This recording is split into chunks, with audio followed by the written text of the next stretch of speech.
Hello दोस्तों, हम इस पुस्तक से हिंदी के वस्तुनिष्ठ प्रश्नों का अभ्यास कर रहे हैं, जिसमें हम हिंदी साहित्य के इतिहास संबंधी, आदिकाल, भक्तिकाल व रीतिकाल संबंधी सभी प्रश्नों का अभ्यास कर चुके हैं और इस समय हम आधुनिक काल के प्रश्नों पर हैं, जिसमें हम बहुत से प्रश्न देख चुके हैं।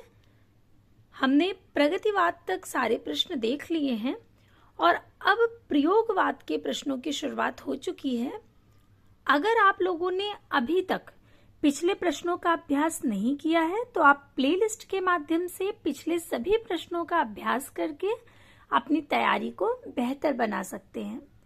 प्लेलिस्ट का लिंक आपको डिस्क्रिप्शन बॉक्स में मिल जाएगा।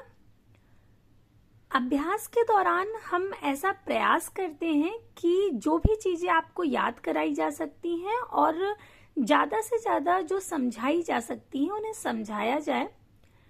तो इसलिए अगर आप पिछले सारे प्रश्नों का अभ्यास कर लेंगे तो जो आगे के प्रश्न हैं उन्हें समझने में, उन्हें याद करने में आपको बहुत आसानी रहेगी। पीडीएफ के लिए आप लोग टेलीग्राम चैनल से जुड़ सकते हैं, वहां आपको पीडीएफ उपलब्ध करा दिया जाएगा। टेलीग्राम चैनल का लिंक आपको डिस्क्रिप्शन बॉक्स में मिलेगा। प्लेलिस्ट और टेलीग्राम चैनल दोनों का ही लिंक आपको डिस्क्रिप्शन बॉक्स में मिल जाएगा। आप हिंदी से जुड़े हुए किसी भी एग्जाम की तैयारी कर रहे हैं, अर्थात कोई भी ऐसी परीक्षा जिसमें हिंदी विषय से जुड़े हुए प्रश्न आते हैं, तो ये सभी प्रश्न आपके लिए अति महत्वपूर्ण हैं अभ्यास के लिए। तो अभी जहां तक हम प्रश्नों को देख चुके थे उसके आगे शुरुआत करेंगे। हमने पिछली क्लास में प्रश्न संख्या 770 तक देख लिया था।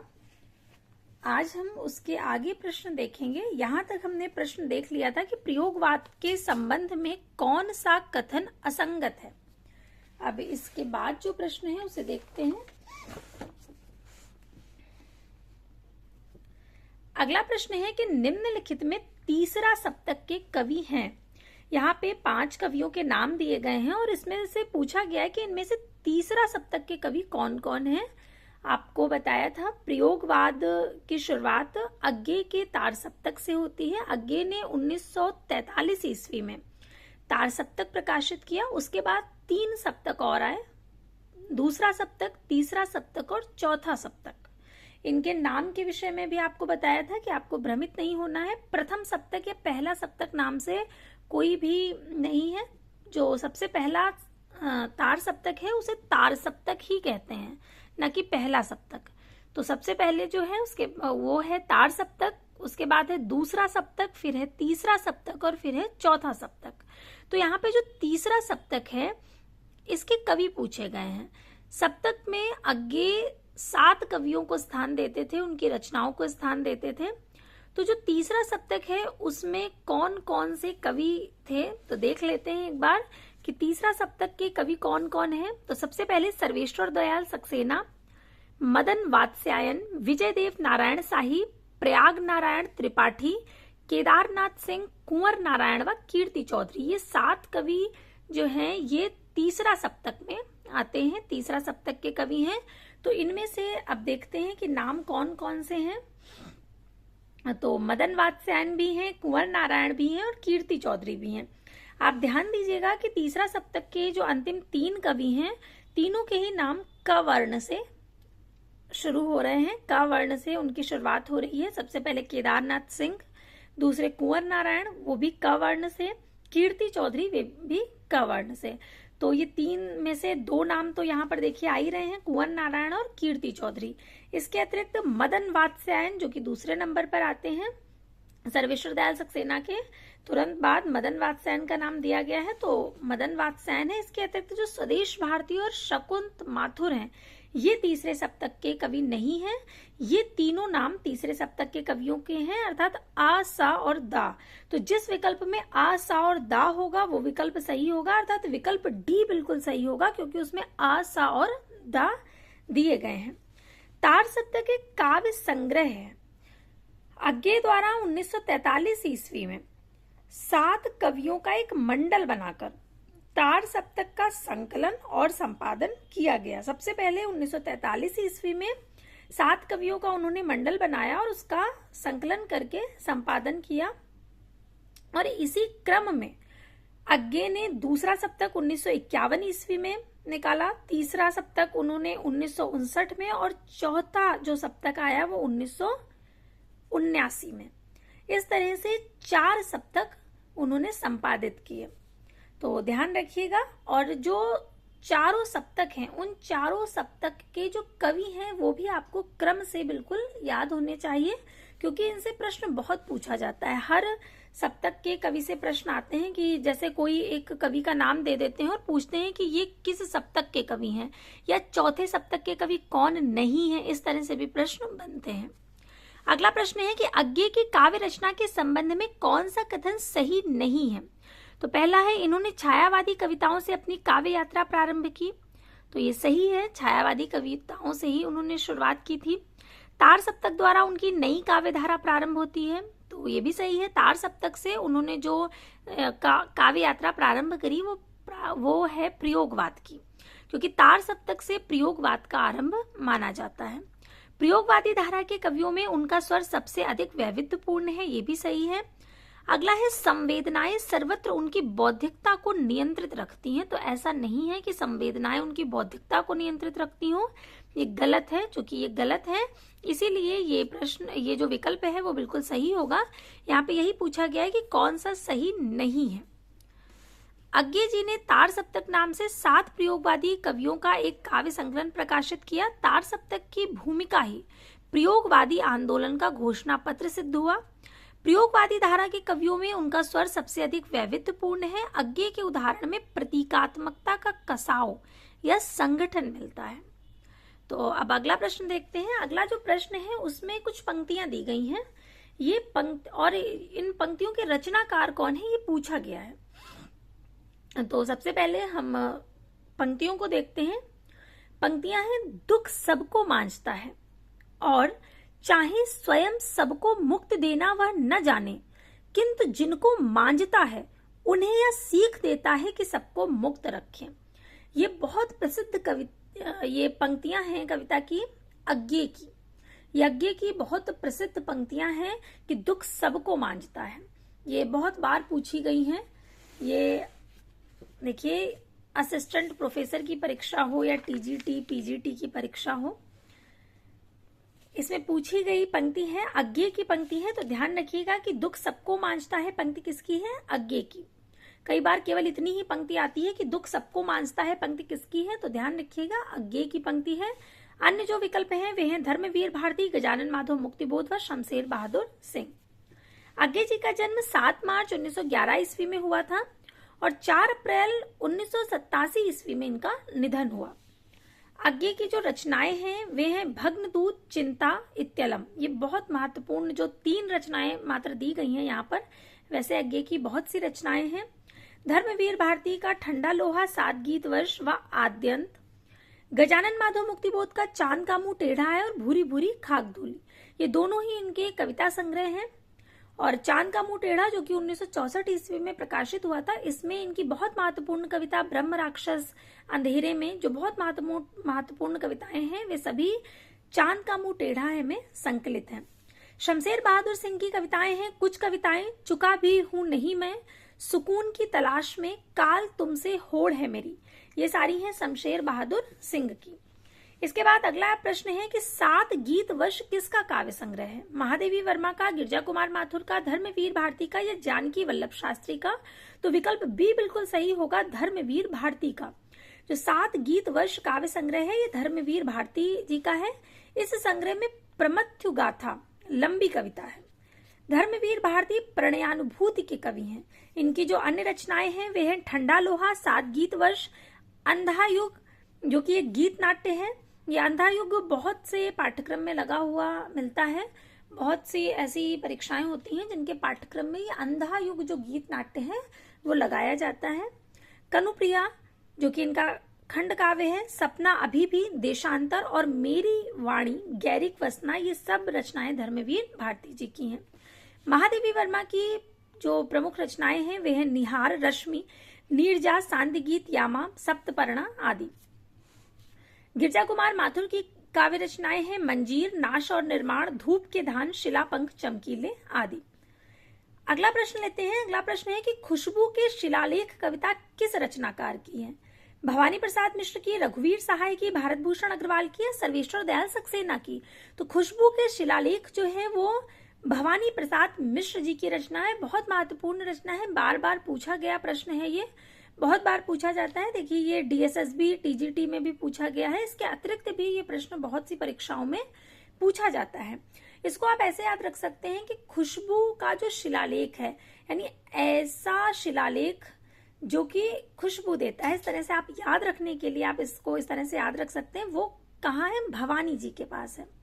या खुशबू वाला शिलालेख किसके पास है? भवानी जी के पास है, देवी माँ भवानी। तो इस तरह से आप इसको याद रख सकते हैं, क्योंकि बहुत बहुत महत्वपूर्ण है। इनके जो अन्य कविता संग्रह हैं वे हैं गीत फरोश। गीत फरोश आप सभी ने पढ़ा होगा। जी हाँ हुजूर, मैं गीत बेचता हूँ, मैं तरह तरह के गीत बेचता हूँ। और इसके अतिरिक्त चकित है दुख, अनाम तुम आते हो, गांधी पंचशती, बुनी हुई रस्सी, फसले और फूल और इदम न मम। ये सारे जो महत्वपूर्ण काव्य रचनाएं हैं ये सभी भवानी प्रसाद मिश्र जी की हैं। रघुवीर सहाय की जो काव्य रचनाएं हैं, प्रमुख काव्य रचनाएं, वे सीढ़ियों पर धूप में, आत्महत्या के विरुद्ध, हंसो हंसो जल्दी हंसो, लोग भूल गए हैं आदि हैं। सर्वेश्वर दयाल सक्सेना की काव्य रचनाएं हैं काठ की घंटियां, कुआनो नदी, खूटियों पर टंगे लोग आदि। भारत भूषण अग्रवाल की काव्य रचनाएं हैं कागज के फूल, जागते रहो, ओ अप्रस्तुत मन, अग्निलीक आदि। इसके बाद तार सप्तक का प्रकाशन काल क्या है? अर्थात तार सप्तक कब प्रकाशित हुआ?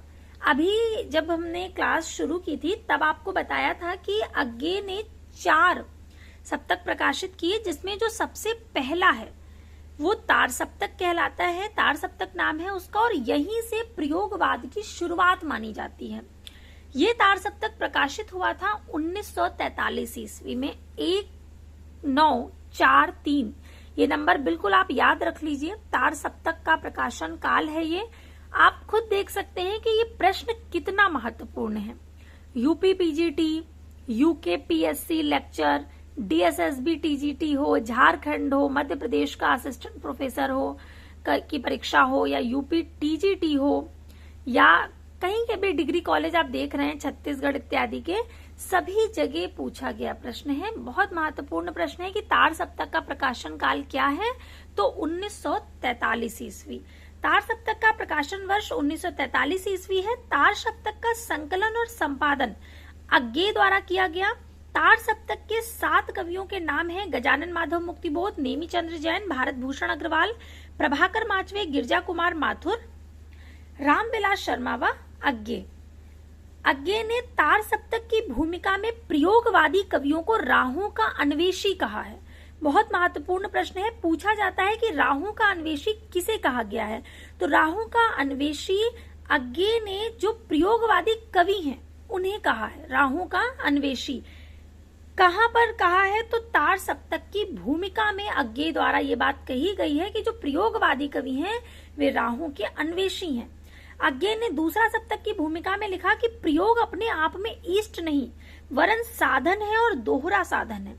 ये बात बहुत महत्वपूर्ण है कि जो प्रयोगवाद है उसका जो लक्ष्य है वो प्रयोग करना नहीं है, वो एक साधन मात्र है।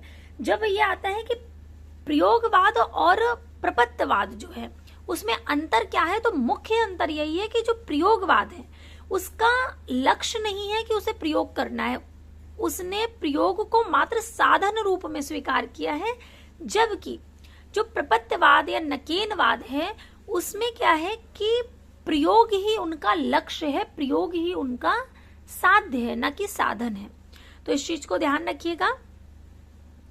अग्गे ने ये बात अपने तार सप्तक में कही है कि प्रयोग अपने आप में इष्ट नहीं है वरन वह साधन है, दोहरा साधन है। दूसरा सप्तक जो कि 1951 ईस्वी में प्रकाशित हुआ, इसके जो 7 कवि हैं उनके नाम भवानी प्रसाद मिश्र, शकुंत माथुर, हरिनारायण व्यास, शमशेर बहादुर सिंह, नरेश मेहता, रघुवीर सहाय व धर्मवीर भारती। तीसरा सप्तक जो कि 1959 ईस्वी में प्रकाशित हुआ, उसके जो कवि हैं कुंवर नारायण, कीर्ति चौधरी, सर्वेश्वर दयाल सक्सेना, मदन वात्स्यायन, प्रयाग नारायण त्रिपाठी, केदारनाथ सिंह व विजय देव नारायण शाही। और जो चौथा सप्तक है जो कि 1979 ईस्वी में प्रकाशित हुआ, उसके प्रमुख कवि जो 7 प्रमुख कवि हैं, 7 कवि जो कि चौथा सप्तक में संकलित हैं, जिनकी रचनाएं वे हैं अवधेश कुमार, राजकुमार कुंभज, स्वदेश भारती, नंद किशोर आचार्य, सुमन राजे, श्री राम वर्मा और राजेंद्र किशोर। अब अगला प्रश्न देखते हैं। अगला प्रश्न है कि निम्नलिखित में से कौन सी रचना सर्वेश्वर दयाल सक्सेना की नहीं है। तो सबसे पहली चीज जो आपको ध्यान रखनी है कि सर्वेश्वर दयाल सक्सेना ये किस सप्तक के कवि हैं। तो आपको तुरंत याद आना चाहिए कि ये तीसरे सप्तक के कवि हैं। सर्वेश्वर दयाल सक्सेना जी तीसरे सप्तक के कवि हैं। और तीसरा सप्तक कब प्रकाशित हुआ था, इसे भी तुरंत एक बार फिर से दोहरा लीजिए, क्योंकि ये चारों सन तो आपको निश्चित रूप से याद ही होने चाहिए, बहुत महत्वपूर्ण है परीक्षा की दृष्टि से। तो निम्न में से कौन सी रचना सर्वेश्वर दयाल सक्सेना की नहीं है। पागल कुत्तों का मसीहा, काठ की घंटियां, खूंटियों पर टंगे लोग या एक शहर की मौत। तो एक शहर की मौत जो है ये सर्वेश्वर दयाल सक्सेना की रचना नहीं है, अपितु ये अमृता प्रीतम की रचना है। इसके अतिरिक्त पागल कुत्तों का मसीहा, काठ की घंटियां, खूंटियों पर टंगे लोग, ये तीनों ही रचनाएं सर्वेश्वर दयाल सक्सेना जी की हैं। अमृता प्रीतम की जो अन्य रचनाएं हैं वे हैं अमृत लहरें, जिंदा जियार, कस्तूरी, नागमणि, पंजाबी दी आवाज आदि। इसके बाद अगला प्रश्न जो है उसे देखते हैं। अगला प्रश्न है जिसमें एक कथन दिया गया है और पूछा गया ये कथन किसका है। कथन को पढ़ते हैं कि प्रयोगवाद अपने आप में इष्ट नहीं है, वह साधन है। प्रयोग द्वारा कवि अपने सत्य को अधिक अच्छी तरह जान सकता है और अधिक अच्छी तरह अभिव्यक्त कर सकता है। वस्तु और शिल्प दोनों क्षेत्र में प्रयोग फलप्रद होता है। यह कथन किसका है, ये कथन है अज्ञे का। अन्य विकल्प हैं भवानी प्रसाद मिश्र, नरेश मेहता व रघुवीर सहाय। अभी आपको बता रहे थे कि अज्ञे ने ये बात कही है कि प्रयोगवाद जो है वो अपने आप में इष्ट नहीं है, बल्कि वो साधन मात्र है। तो ये जो कथन है किसका है, अज्ञे का है। अज्ञे का पूरा नाम है सच्चिदानंद हीरानंद वात्स्यायन अज्ञे। इनका जन्म 1911 ईस्वी में कुशीनगर में हुआ था और अज्ञे प्रयोगवाद के जन्मदाता माने जाते हैं, क्योंकि इनका जो ताड़ सप्तक है 1943 ईस्वी में प्रकाशित हुआ, वहीं से प्रयोगवाद की शुरुआत होती है। ताड़ सप्तक का प्रकाशन 1943 ईस्वी में अज्ञे ने किया। प्रयोगवाद को नंद दुलारी वाजपेयी ने बैठे ठाले का धंधा कहा है। अति महत्वपूर्ण प्रश्न कि प्रयोगवाद को बैठे ठाले का धंधा किसने कहा है, तो नंद दुलारे वाजपेयी ने कहा है। भवानी प्रसाद मिश्र को उनकी प्रसिद्ध रचना बुनी हुई रस्सी पर 1972 ईस्वी का साहित्य अकादमी पुरस्कार मिला। नरेश मेहता को 1992 ईस्वी में संपूर्ण रचना कर्म पर ज्ञानपीठ पुरस्कार दिया गया। रघुवीर सहाय की प्रसिद्ध रचना लोग भूल गए हैं, पर इन्हें 1984 ईस्वी का जो साहित्य अकादमी पुरस्कार है वो मिला। अब अगला प्रश्न देखते हैं। अगला प्रश्न है कि सागर मुद्रा इनमें से किसकी कृति है। तो सागर मुद्रा कृति है अज्ञे की। विकल्प बी बिल्कुल सही होगा, सच्चिदानंद हीरानंद वात्स्यायन अज्ञे। अन्य विकल्प है शमशेर बहादुर सिंह, कुंवर नारायण, हरिनारायण व्यास। सागर मुद्रा काव्य कृति सच्चिदानंद हीरानंद वात्स्यायन अज्ञे की है। इनके जो अन्य काव्य संग्रह हैं वे हैं भग्नदूत, चिंता, इत्यलम, हरी घास पर छड़ भर, बावरा अहिरी, इंद्रधनुष रौंदे हुए ये, अरि ओ करुणा प्रभामय, आंगन के पार द्वार, पूर्वा, सुनहले शैवाल, कितनी नावों में कितनी बार, क्योंकि मैं उसे जानता हूँ, सागर मुद्रा, पहले मैं सन्नाटा बुनता हूँ, नदी की बांक छाया आदि। शमशेर बहादुर सिंह के जो प्रमुख काव्य संग्रह हैं वे दिए गए हैं चुका भी हूं नहीं मैं, बात बोलेगी, काल तुझसे होड़ है मेरी और सुकून की तलाश। ये सभी हैं शमशेर बहादुर सिंह के। कुंवर नारायण के जो काव्य संग्रह हैं वे हैं चक्रव्यूह, परिवेश हम तुम, अपने सामने कोई दूसरा नहीं और इन दिनों। वहीं जो प्रबंध काव्य आत्मजयी, वाजश्रवा के बहाने, ये प्रबंध काव्य हैं इनके।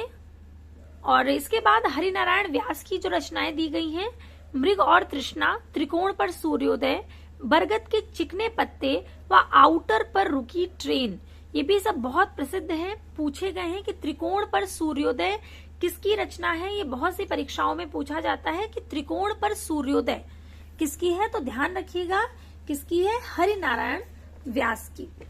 इसके बाद जो अगला प्रश्न है उसमें कुछ पंक्ति दी गई है और पूछा गया है कि ये किस कवि की पंक्तियां हैं। तो पंक्ति क्या है उसे देखते हैं।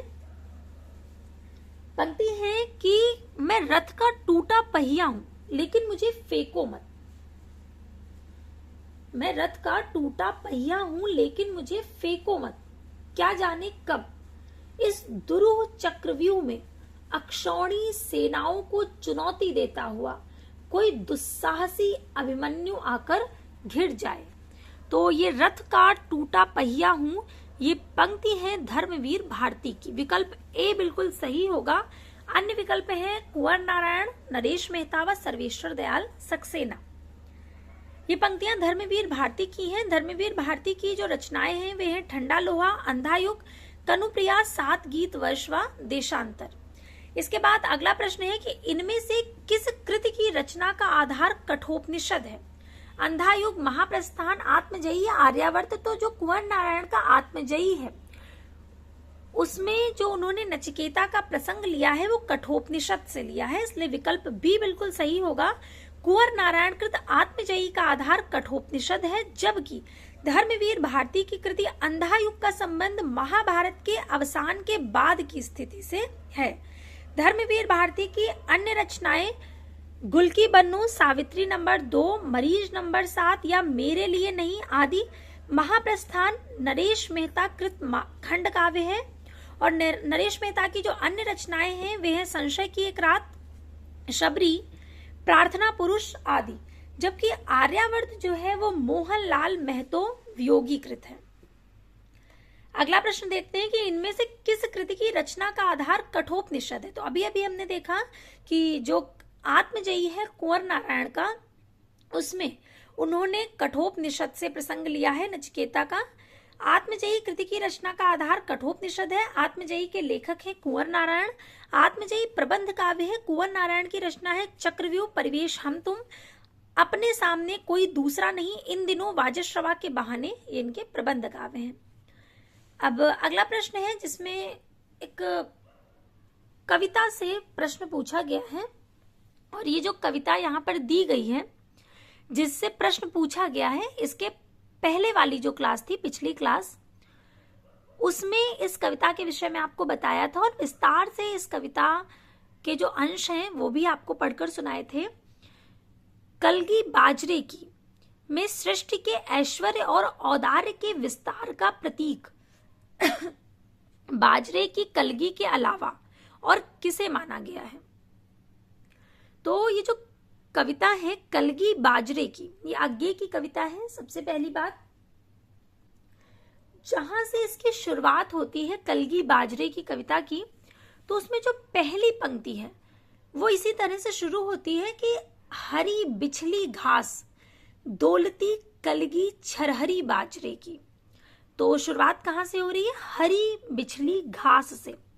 पूछा गया है कि जो कलगी बाजरे की कविता है उसमें सृष्टि के ऐश्वर्य और औदार्य के विस्तार का प्रतीक बाजरे की कलगी के अलावा और किसे माना गया है? तो बिछली घास को माना गया है और यहीं से शुरुआत ही हो रही है।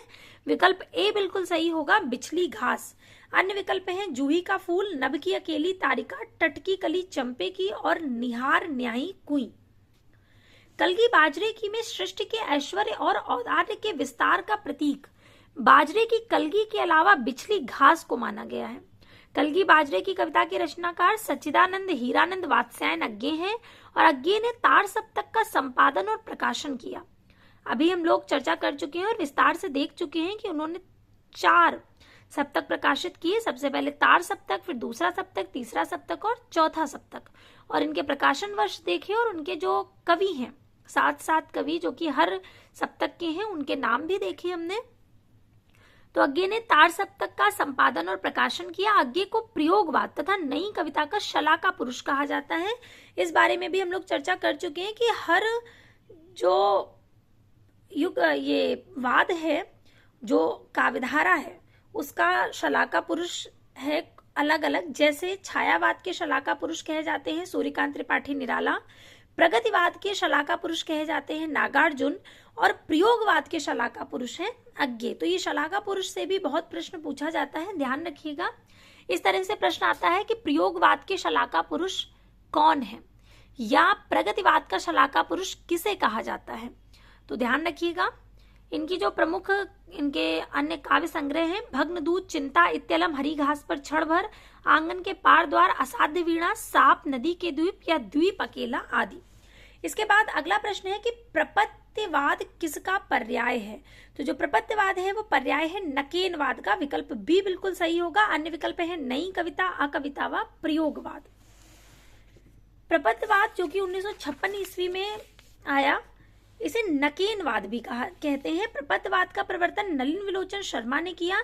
बिहार के 3 कवि नलिन विलोचन शर्मा, केसरी कुमार और नरेश के नाम के प्रथम अक्षरों को आधार बना करके नकेन शब्द बना है।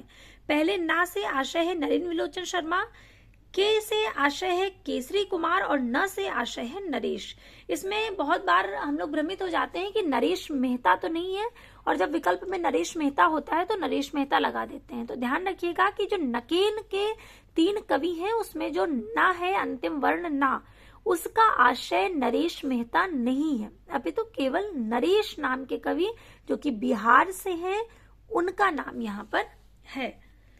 अकविता 1965 ईस्वी के प्रवर्तक श्याम परमार, प्रयोगवाद 1943 ईस्वी के प्रवर्तक सच्चिदानंद हीरानंद वात्स्यायन अज्ञे तथा नई कविता 1954 ईस्वी नाम अज्ञे ने अपनी एक रेडियो वार्ता में सर्वप्रथम प्रयोग किया। नई कविता 1954 ईस्वी का आरंभ जगदीश गुप्त द्वारा संपादित नई कविता पत्रिका के प्रकाशन से माना जाता है। इसके बाद अगला प्रश्न है कि निम्नलिखित में से कौन प्रपत्तिवादी कवि नहीं है।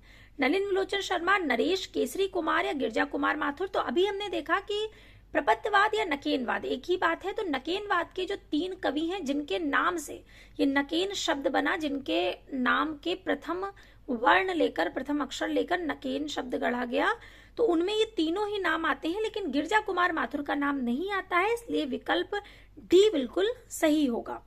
प्रपत्तिवाद का प्रवर्तन नलिन विलोचन शर्मा ने सन 1956 ईस्वी में प्रकाशित नकेन के प्रपत्ति संकलन से किया।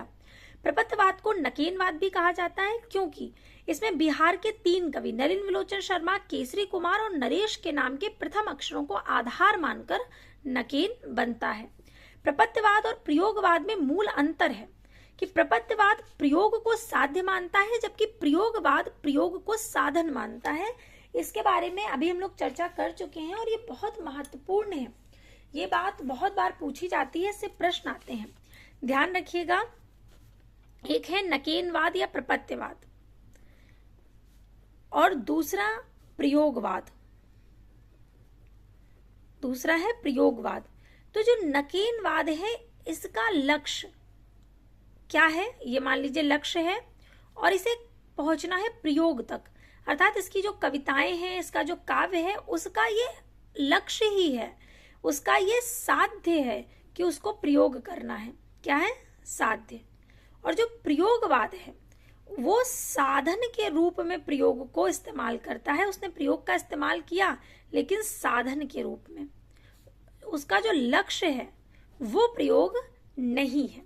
तो ये बहुत महत्वपूर्ण बात है, इसको ध्यान रखिएगा कि प्रयोगवाद नाम से आपको भले लगे कि ये तो प्रयोगवाद है और इसका लक्ष्य प्रयोगवाद प्रयोग ही होगा, तो ऐसा नहीं है।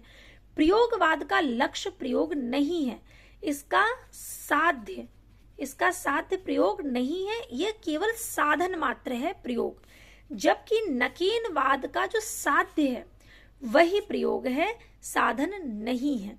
तो इस चीज को ध्यान रखिएगा। इसे आपको अलग से इसलिए समझाया क्योंकि इस बात से बहुत प्रश्न बनते हैं और बहुत बार पूछा जाता है कि नकेनवाद का साध्य क्या है या प्रयोगवाद का साध्य क्या है, तो इसे ध्यान रखिएगा। अब इसके आगे देखते हैं। अगला जो प्रश्न है कि निम्नलिखित में से कौन प्रपत्तिवादी कवि नहीं है। तो गिरजा कुमार माथुर नहीं है, अन्य 3 हैं, ये हम देख चुके थे। अगला प्रश्न देखते हैं कि इनमें से कौन सा कवि नकेनवाद से जुड़ा है। केसरी कुमार, नरेश मेहता, केदारनाथ सिंह या केदारनाथ अग्रवाल। अब देखिए कितने मिलते जुलते नाम दिए हैं जिससे आप भ्रमित हो जाएं। इसी तरह से प्रश्न पत्र बनाया ही जाता है कि हम भ्रमित हो जाएं। अब इसमें सबसे पहले तो केसरी कुमार दिया है, जो कि बिल्कुल सही है। अब इसमें नरेश मेहता दे दिया गया। नरेश मेहता, क्योंकि इसमें ना आ रहा है तो हम लोग तुरंत भ्रमित हो जाएंगे कि नरेश, क्योंकि बिहार के कवि का नाम भी नरेश है, और नरेश मेहता भी दे दिया गया। और के से 2 नाम दे दिए गए, केदारनाथ सिंह और केदारनाथ अग्रवाल, जबकि ये दोनों ही नहीं है। के से केसरी कुमार है, पहले वाले न से नलिन लोचन शर्मा है, और अंतिम वाले न से नरेश। तो ध्यान रखिएगा, विकल्प ए बिल्कुल सही होगा। अगला प्रश्न है कि निम्नलिखित कवियों को उनके काव्य संग्रहों के साथ सुमेलित करना है। तो नरेंद्र शर्मा का जो काव्य संग्रह है वो है प्रवासी के गीत, नागार्जुन का है युग धारा, भवानी प्रसाद मिश्र का बुनी हुई रस्सी, आत्मजयी कुंवर नारायण का है फूल नहीं रंग बोलते हैं, केदारनाथ अग्रवाल की रचना है, उनका काव्य है। तो इसके अनुसार विकल्प सी बिल्कुल सही होगा। ये सब बहुत महत्वपूर्ण रचनाएं हैं और ये बार बार पूछी जाती हैं, अलग से भी पूछी जाती हैं, सुमेलित करने के लिए भी आती हैं, तो बहुत ध्यान से सुनिएगा। फिर देखिए अगला प्रश्न आ गया कि निम्नलिखित कविताओं को उनके रचयिताओं के साथ सुमेलित कीजिए। नीचे दिए गए कूट का प्रयोग करते हुए सही उत्तर को चुनिए। तो नदी की बांक छाया, ये अज्ञे का है। आज नदी बिल्कुल उदास थी, सोई थी अपने पानी में, केदारनाथ अग्रवाल की पंक्ति है। ठंडा लोहा धर्मवीर भारती का है, और कुआनो नदी सर्वेश्वर दयाल सक्सेना। तो विकल्प बी बिल्कुल सही होगा। अब अगला प्रश्न देखते हैं। अगले प्रश्न में पंक्ति दी गई है कि जिस तरह हम बोलते हैं उस तरह तू लिख, और उसके बाद भी हमसे बड़ा तू दिख। उपर्युक्त पंक्तियों के रचनाकार कौन है? धूमिल, गिरिराज माथुर, केदारनाथ सिंह या भवानी प्रसाद मिश्र। तो ये पंक्तियां हैं भवानी प्रसाद मिश्र की। जिस तरह हम बोलते हैं उस तरह तो लिख, और उसके बाद भी हमसे बड़ा तो दिख, भवानी प्रसाद मिश्र की बहुत प्रसिद्ध पंक्तियां हैं ये। इनकी जो अन्य रचनाएं हैं, उनके काव्य संग्रह, वो गीत फरोश, चकित है दुख, गांधी पंचशती, बुनी हुई रस्सी, खुशबू के शिलालेख, परिवर्तन जिए, त्रिकाल संध्या इत्यादि। इसके बाद जो अगला प्रश्न है उसमें कथन दिया गया है और पूछा गया है कि ये कथन किसका है। प्रयोगवाद हिंदी में बैठे ठाले का धंधा बनकर आया। प्रयोगवाद हिंदी में बैठे ठाले का धंधा बनकर आया था। प्रयोक्ताओं के पास न तो काव्य संबंधी कोई कौशल था और न किसी प्रकार की कथनी वस्तु थी। यह कथन किसका है? ये कथन है नंद दुलारे वाजपेयी जी का। ये बहुत बार केवल पहली वाली पंक्ति दे दी जाती है कि प्रयोगवाद को बैठे ठाले का धंधा किसने कहा है, तो भी ध्यान रखिएगा नंद दुलारे वाजपेयी जी ने कहा है। इसके आगे जो कुछ महत्वपूर्ण कथन दिए गए हैं वे हैं कि प्रयोगवाद को शैलीगत विद्रोह किसने कहा, या प्रयोगवाद को शैलीगत विद्रोह कहा है डॉक्टर नगेंद्र ने। रामविलास शर्मा ने लिखा कि प्रयोगवादी कविता में युग से उत्पन्न अनास्था, शंका, घुटन, कुंठा, भग्नाशा में से एक पथ के अन्वेषण की व्याकुल भावना दिखाई पड़ती है। ये कवि एक नए मार्ग का अनुसंधान करने के लिए व्याकुल है। इसके बाद अगला प्रश्न है जिसमें एक पंक्ति दी गई है और पूछा गया है इस पंक्ति के रचयिता कौन है। ये जो पंक्ति दी गई है ये एक कविता की पंक्ति है जो कि बीच से दी गई है। शुद्ध कला के पारखी कहते हैं उस पार की। ये पंक्ति है रामविलास शर्मा जी की। रामविलास शर्मा जी की कविता है सत्यम शिवम सुंदरम, उससे ये पंक्ति ली गई है। उस कविता की शुरुआत इस तरह से होती है, हाथी घोड़ा पाल की, जय कन्हैया लाल की, हिंदुस्तान की, जय हिटलर भगवान की। ये आप देख रहे होंगे कि व्यंग है एक तरह का कि हिंदुस्तान की, जय हिटलर भगवान की, जिन्ना पाकिस्तान की, टोजो और जापान की। ये व्यंग किया गया है। बोलो वंदे मातरम, सत्यम शिवम सुंदरम। उसी से बीच की पंक्ति है कि शुद्ध कला के पारखी कहते हैं उस पार की, इस दुनिया को कौन कहे, भव सागर में कौन बहे, जय हो राधा रानी की, या जिसने मनमानी की। इस कविता को कभी पूरा पढ़िएगा, बहुत अच्छी कविता है। उन्होंने एक एक शब्द में किस तरह से व्यंग किया है, बहुत सुंदर तरह से। तो विकल्प सी बिल्कुल सही होगा, रामविलास शर्मा। ये पंक्ति जो है ये कविता सत्यम शिवम सुंदरम की है।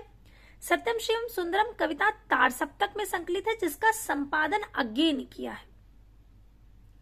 1943 ईस्वी में प्रकाशित हुई रामविलास शर्मा जी का जन्म उत्तर प्रदेश में अक्टूबर 1912 ईस्वी में हुआ। उन्हें 1970 में निराला की साहित्य साधना के लिए साहित्य अकादमी पुरस्कार से सम्मानित किया गया। 4 दिन पाप के पुजारी, ये इनकी अन्य रचनाएं हैं, जिसमें से 4 दिन उनका उपन्यास है और पाप के पुजारी नाटक इनकी प्रमुख रचनाएं हैं। अगला प्रश्न है कि निम्नलिखित में से रचना और रचनाकारों के असंगत युग्म का चयन करना है, अर्थात इनमें से जो भी गलत है उसे चुनना है। हे मेरी तुम केदारनाथ अग्रवाल का है, बिल्कुल सही है। फूल नाम है एक त्रिलोचन शास्त्री का है। त्रिलोचन शास्त्री जी का पूरा नाम वासुदेव सिंह त्रिलोचन। नीली रेखा तक भवानी प्रसाद मिश्र का, ये भी सही है। लोग भूल गए हैं, ये शमशेर बहादुर सिंह का नहीं है बल्कि रघुवीर सहाय जी का है। लोग भूल गए हैं हिंदी के विख्यात साहित्यकार रघुवीर सहाय द्वारा रचित एक कविता संग्रह है, जिसके लिए उन्हें सन 1984 ईस्वी में साहित्य अकादमी पुरस्कार से सम्मानित किया गया। अगला प्रश्न है कि निम्नलिखित काव्य ग्रंथों का सही अनुक्रम क्या है? उदिता, चिंता, चांद का मुंह टेढ़ा है और संसद से सड़क तक। तो सबसे पहले चिंता, जो कि 1924 ईस्वी में प्रकाशित हुई, अज्ञे की। चांद का मुंह टेढ़ा है मुक्तिबोध का 1964 ईस्वी। संसद से सड़क तक सुदामा पांडे धूमिल 1972 ईस्वी। उदिता शमशेर बहादुर सिंह 1980 ईस्वी। तो इसके अनुसार जो क्रम है वो 3, 2, 4, 1 का होगा, अर्थात सबसे पहले 3, उसके बाद 2, उसके बाद 4 और उसके बाद 1। तो विकल्प डी सही होगा, क्योंकि इसमें यही क्रम दिया गया है, 3, 2, 4, 1। इसके बाद अगला प्रश्न है जिसमें एक उदाहरण लिया गया है। लिखा है, इधर वह कविता मेरा पिंड नहीं छोड़ रही थी। अगर वह कविता भावावेशपूर्ण होती तो एक बार उसकी आवेशात्मक अभिव्यक्ति हो जाने पर मेरी छुट्टी हो जाती। यह उदाहरण निम्नलिखित में से किससे लिया गया है? तो ये लिया गया है एक लंबी कविता का अंत से। एक लंबी कविता का अंत जो कि मुक्तिबोध की कविता है। अन्य विकल्प हैं डबरे पर सूरज का बिंब, तीसरा क्षण, हाशिए पर कुछ नोट्स और एक लंबी कविता। तो एक लंबी कविता, विकल्प डी बिल्कुल सही होगा। यह उद्धरण मुक्तिबोध द्वारा रचित एक लंबी कविता का अंत से लिया गया है। मुक्तिबोध की प्रमुख कविताएं हैं अंधेरे में, ब्रह्म राक्षस, अंताकरण का आयतन, भूल गलती। अंधेरे में का पहला प्रकाशन कल्पना में 1964 ईस्वी में आशंका के द्वीप अंधेरे में नाम से हुआ था इसका प्रकाशन। ध्यान रखिएगा कि अंधेरे में कविता जब पहले प्रकाशित हुई तो उसका नाम था आशंका के द्वीप अंधेरे में। जब दोबारा ये प्रकाशित हुई तब अंधेरे में नाम से प्रकाशित हुई थी, और जब ये पहली बार प्रकाशित हुई थी आशंका के द्वीप अंधेरे में नाम से, तभी कल्पना पत्रिका में 1964 ईस्वी में प्रकाशित हुई थी। अगला प्रश्न है कि असाध्य वीणा अज्ञे के किस कविता संग्रह में है? बावरा अहरी में, अरि ओ करुणा प्रभा में, इंद्रधनु रौंदे हुए या आंगन के पार द्वार। तो जो असाध्य वीणा कविता है ये आंगन के पार द्वार संग्रह में है। इसको आप ऐसे याद रख सकते हैं कि असाध्य वीणा कहाँ रखी है, तो आप कहेंगे आंगन के पार। असाध्य वीणा कहाँ रखी है? आंगन के पार रखी है। इस तरह से आप याद रख सकते हैं कि असाध्य वीणा जो कविता है वो उनके कविता संग्रह आंगन के पार द्वार में संग्रहित है। असाध्य वीणा आंगन के पार द्वार जो कि 1961 ईस्वी में प्रकाशित हुआ था, कविता संग्रह में संग्रहित है। आगे के अन्य काव्य हैं बावरा अहरी, इंद्रधनु रौंदे हुए, अरि ओ करुणा प्रभा में आदि। इसके बाद अगला प्रश्न है कि गीत फरोश कविता में भवानी प्रसाद मिश्र कहना चाहते हैं कि, क्या कहना चाहते हैं? इनकी जो गीत फरोश कविता है उसकी कुछ पंक्तियां कि जी हाँ हुजूर मैं गीत बेचता हूँ, मैं तरह तरह के गीत बेचता हूँ, मैं किस्म किस्म के गीत बेचता हूँ। ये गीत लिखे पस्ती में मैंने, कुछ गीत लिखे मस्ती में मैंने, कुछ इस तरह से पंक्तियां हैं। अभी याद नहीं आ रही है इसके आगे की पंक्तियां। तो इतने से ही आप समझ सकते हैं कि इसमें जो व्यावसायिकता के कारण गीत बेचने के लिए कभी मजबूर होता है उस बात को वर्णित किया गया है। तो पहला जो विकल्प है, पहला जो कथन है कि व्यावसायिकता के कारण आज का कवि अपने गीत बेचने के लिए मजबूर है, तो ये बिल्कुल सही है।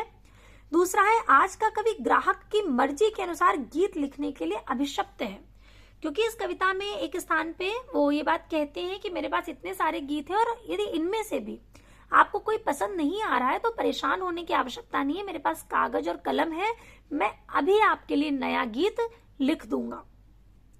तो आज का कवि ग्राहक की मर्जी के अनुसार गीत लिखने के लिए अभिशप्त है, बिल्कुल सही है। पहली बात और दूसरी बात दोनों ही सही है। तीसरा है कवि केवल खुशी के गीत लिखता है, तो ऐसा नहीं है।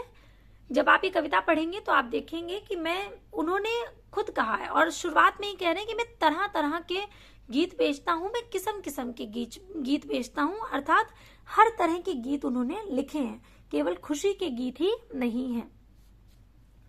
कवि शौक से गीत लिखता और बेचता है, तो ऐसा नहीं है, शौक से नहीं बेचता है, ये उसकी मजबूरी है कि उसे गीत बेचने पड़ रहे हैं। तो पहला और दूसरा बिल्कुल सही है। तो विकल्प बी में पहला और दूसरा दिया गया है, इसलिए विकल्प बी बिल्कुल सही होगा, पहला और दूसरा। तो आज के लिए हम लोग इतने ही प्रश्नों को रखते हैं। इसके आगे के प्रश्नों का अभ्यास हम लोग अगली क्लास में करेंगे। तब तक के लिए धन्यवाद।